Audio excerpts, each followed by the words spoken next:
Again, we'll call a meeting to order. Welcome, everyone. Before we get started, will you please stand and join us in reciting the Pledge of Allegiance.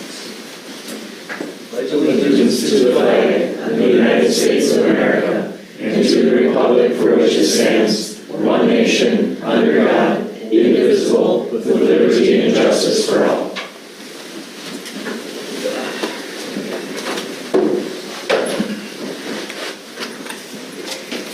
Do you have any additions to today's agenda?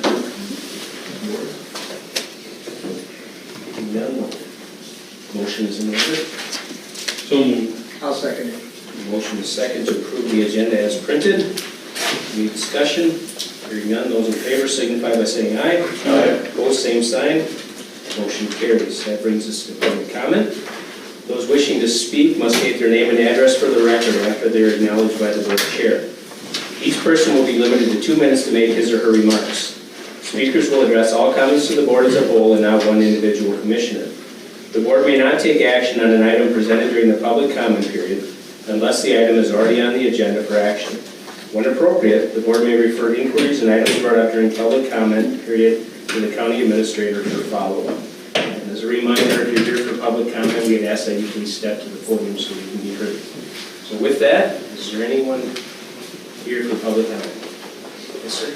Yes. Please.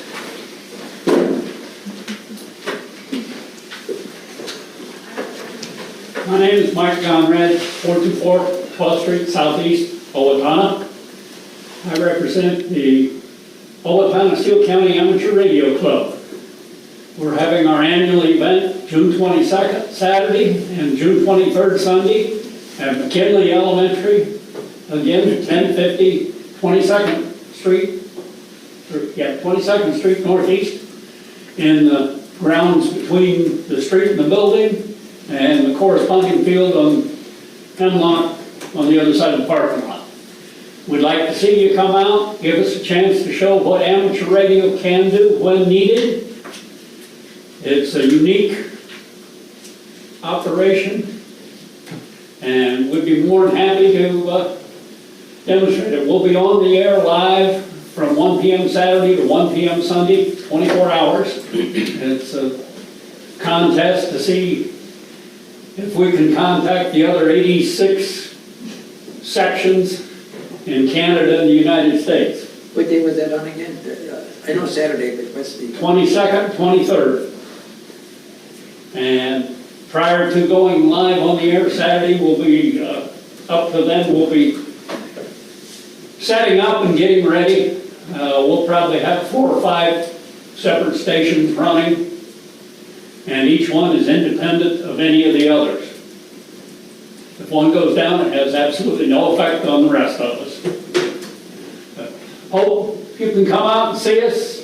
I know some of you have been there in the past, so thank you. Thank you, Mike. Thank you. Thank you. Any other public comment? Good evening, my name is Seth Muir. I live at 2551 Mossy Creek Drive here in Owatonna. Speaking today in regards of the East Side Corridor. Please do not build a highway within feet of established neighborhoods affecting hundreds of homes.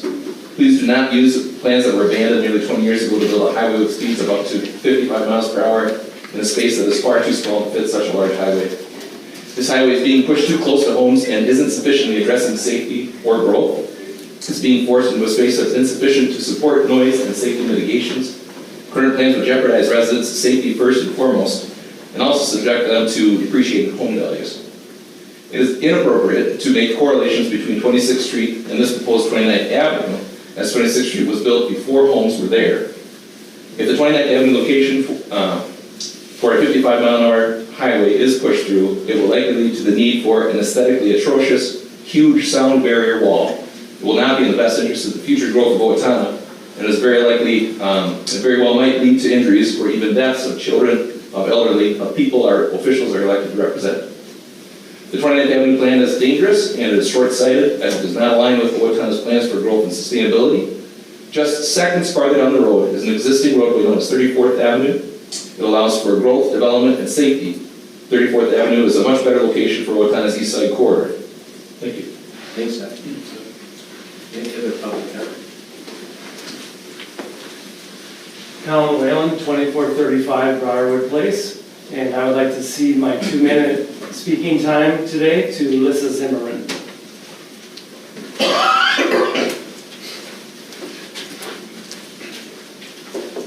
Melissa Zimmerman, 2525 Stony Creek Drive. This is Anna. She's not even 2 years old yet. A week ago, Anna was struck by a vehicle while being carried through an intersection at Rose and Oak by an adult in what should be a crosswalk.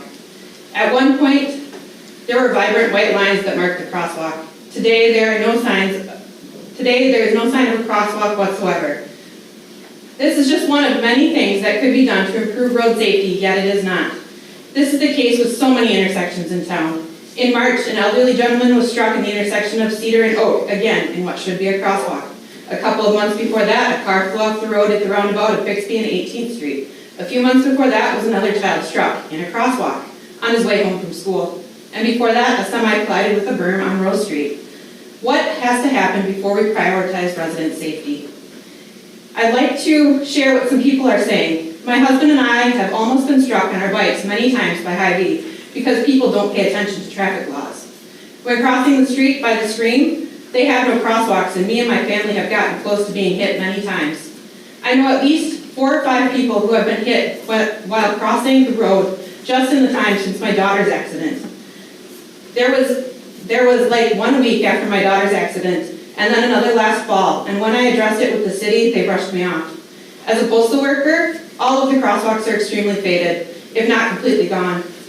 No one stops, even at signs, cops included. Trying to cross Bridge Street on foot is a nightmare. Almost got run over trying to get to the Riverwalk area. The lights don't even work. 26th Street residents say the road is dangerous, the design is a mess, and the trail is unlit, making it unsafe. They don't feel safe allowing their children to cross the street to go to school. Paul Spoonholt said 26th Street was too wide, causing more safety issues. And so much more. Local Facebook groups frequently address these safety concerns. I encourage you to take a look. Why can't we maintain the roads we currently have? Why are crosswalks faded to non-existent? Why can we only afford to repair 1 mile of roadway a year? Why do our roads have reached such a state of disrepair before we take action? While these roads are within city limits, they are also county roads and reflect on the county as a whole. What will the county do to keep us safe? Owatonna currently cannot maintain the existing roads, and building an east side corridor will result in more older roads being turned over to the city. What will the county do to ensure that the roads are able to be maintained and safe? Because today we are failing. 1 child, 1 person hit is unacceptable. Commissioners Abbey and Kruger have promised to prioritize the safety of the East Side Corridor project, especially when selecting the preferred alternative. Mr. Ilka, the county engineer, has stated, "We take a risk every time we leave our house." However, an East Side Corridor at 29th Avenue, adjacent to existing neighborhoods, would impose that risk on residents in their homes, the very spaces they bought and made safe for their families.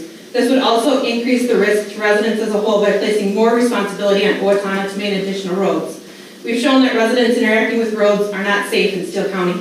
Imposing a new road on residents will result in a deadly situation, regardless of the safety standards the road is built to. Residents are not safe today. What will it take to address these concerns? There is a GoFundMe as well as local businesses collecting donations to help this family. If you are able, please consider helping this family. Thank you. Thanks, Melissa. Any other public comment? All right, hearing none, we'll close the meeting to public comment. And this correspondence in your board pack.